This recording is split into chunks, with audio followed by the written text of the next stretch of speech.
So Chaitanya Mahaprabhu has just told him, you have changed the word. Now, Sarvabhaumabhattacharya is replying, the awakening of pure love of Godhead, which is the result of devotional service, far surpasses liberation from material bondage. For those averse to devotional service, merging into the Brahman effulgence is a kind of punishment. Please repeat. Sarvabhaumabhattacharya replied, Sarvabhaumabhattacharya replied, the awakening of pure love of Godhead, which is the result of devotional service, far surpasses liberation from material bondage. For those averse to devotional service, merging into the Brahman effulgence is a kind of punishment. Srila Prabhupada's purport for this verse. In the Brahmanda Purana it is said, Siddha lokastu tamasa pare yatra vasantihi siddha brahma sukhi magna daityascha harina hata. Quote, in Siddha Loka there are two kinds of living entities. Those who are killed by the Supreme Personality of Godhead due to their having been demons in their previous lives, and those who are very fond of enjoying the impersonal effulgence of the Lord.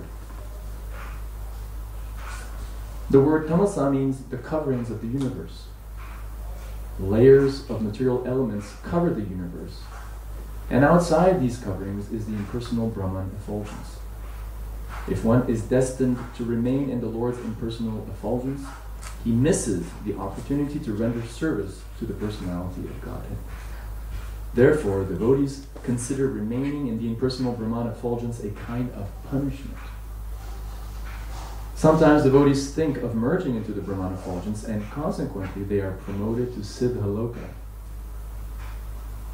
Because of their impersonal understanding, they are actually punished. Sarvabhaumabhattacharya continues to explain the distinction between Muktipada and Bhaktipada in the following verses. I was born in the darkness of ignorance, but my spiritual master opened my eyes with the torchlight of knowledge, and from our respectable basis and please notice truth. Jai Shri Krishna Chaitanya Prabhu Nityananda Shri Advaita Gadadhar Srivastava Gaura Bhaktavrinda. Hare Krishna, Hare Krishna, Krishna Krishna, Hare Rama, Hare Rama. Thank you for having me say a few words. So here Sarvabhaumabhattacharya is making a simple point, and that is that devotional service to Krishna is superior to the Brahman effulgence, merging into the Brahman effulgence.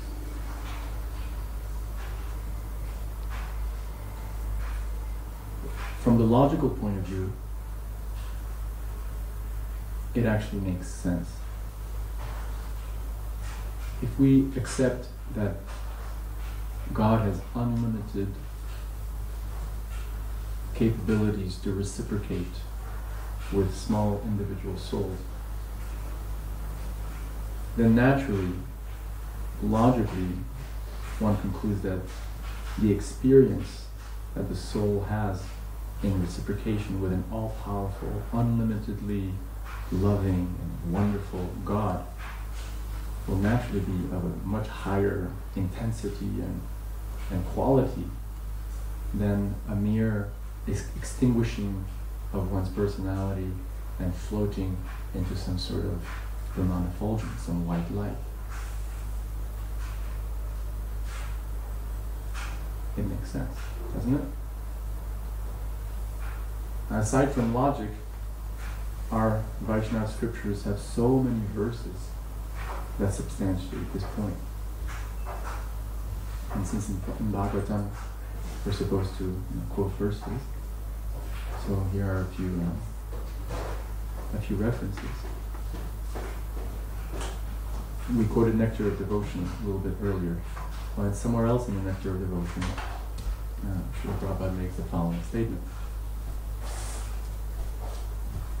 The happiness derived from devotional service in Krishna consciousness is so transcendental and so unlimited that no other happiness can compare to it. It is said that even one drop of happiness in Krishna consciousness stands beyond comparison with an ocean of happiness derived from any other activity.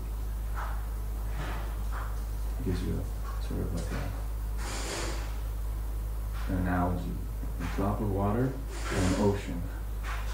The drop of water is the happiness derived from Brahman realization, and the ocean is the happiness derived from bhakti, from pure devotion to Krishna.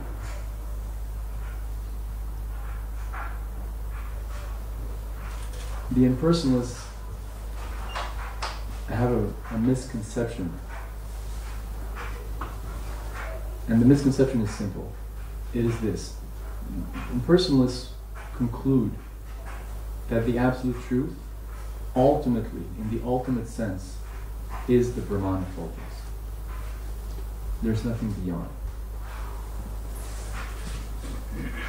But the Vaishnavas say, excuse me, sir, Brahman is a reality, but beyond Brahman is Lord Shri Krishna, Lord Vishnu, Lord Krishna. And they quote, for example, the famous verse, Brahmanohi Pratishtaham, from the Bhagavad Gita, where Lord Krishna says, I am the basis of the impersonal Brahman. In other words, first comes Krishna, and from Krishna's own body, from his own transcendental spiritual body, which the Vaishnavas accept as transcendental, but the impersonalists will say that the body of Krishna is just material. And that's why there's this other verse in the Gita where Krishna says, Avanjananti mamuda manushim tanumashritam param bhavam. My bhavam, my form is transcendental. I am of a transcendental nature, but unintelligent, foolish people do not understand that about me and consider me an ordinary human being. That reminds me, there's this famous yogi who's quite popular in America. He passed away. He was actually prior to Prabhupada. His name was Paramahamsa Yogananda. Everyone's read this autobiography of the yogi. Heard about it at least. So in one book, there's a statement of his where he says that Krishna was a great yogi. He was so powerful that he was even able to lift a hill. He was such a great yogi. So such an impersonal misunderstanding of Krishna's personality is the foundation of the whole Mayavadi concept. And our bodies are insignificant. Even Krishna's body is material, maybe in the mode of goodness, but ultimately it's illusory, and ultimately the Brahman effulgence is what counts. And merging into that effulgence, mukti, is the goal. But like I said, Krishna says, Avajanati mamuda, you don't understand my transcendental nature. Brahmanohi pratishtaham. And therefore in the Sri Shopanishad, which Srila Prabhupada translated, the devotee prays, who knows that verse? Please remove your glaring effulgence, my Lord. Please, say it.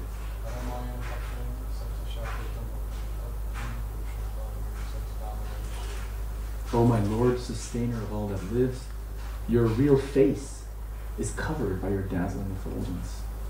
Kindly remove that covering and exhibit yourself to your pure devotee.